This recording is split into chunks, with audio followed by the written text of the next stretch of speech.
At least one company in Pennsylvania is being challenged under the Americans with Disabilities Act. Cabela's is a national retail store known for its outdoor apparel and equipment. The company hired Caitlin Blatt from Pottsville, Pennsylvania, as she was nearing the end of her gender transition. But the experience did not turn out well.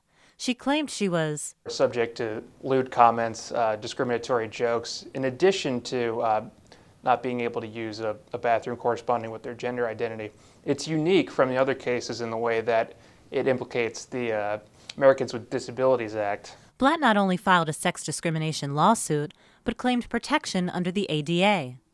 But in the 90s, Congress, led by the late Senator Jesse Helms, specifically excluded certain, quote, sexual behavior disorders from the Americans with Disabilities Act. Now, the reason that this is controversial in many people's minds is that as our understanding of transgender issues has advanced, we as a society understand that being transgender is not itself a disability or a mental illness.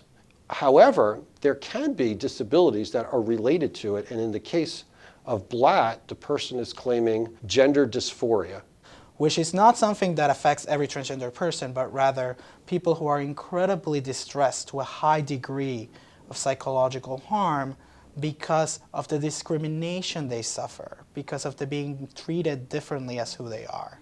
If gender dysphoria is covered under the ADA, courts will ask, did employers like Cabela's provide a reasonable accommodation for a person with a disability?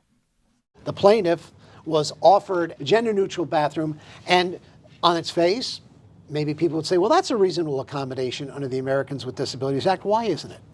Well, two things.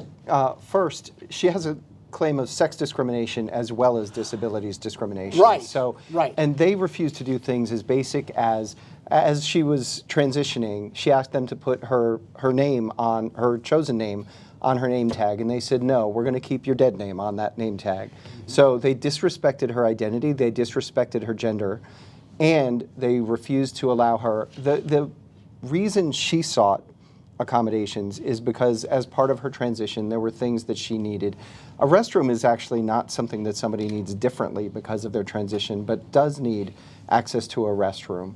I think just as it would be inappropriate for someone to say you can use a single stall, single person restroom and only that restroom and not the men's room, not the women's room, right. Denies her gender, stigmatizes and segregates her in a way that is just illegal.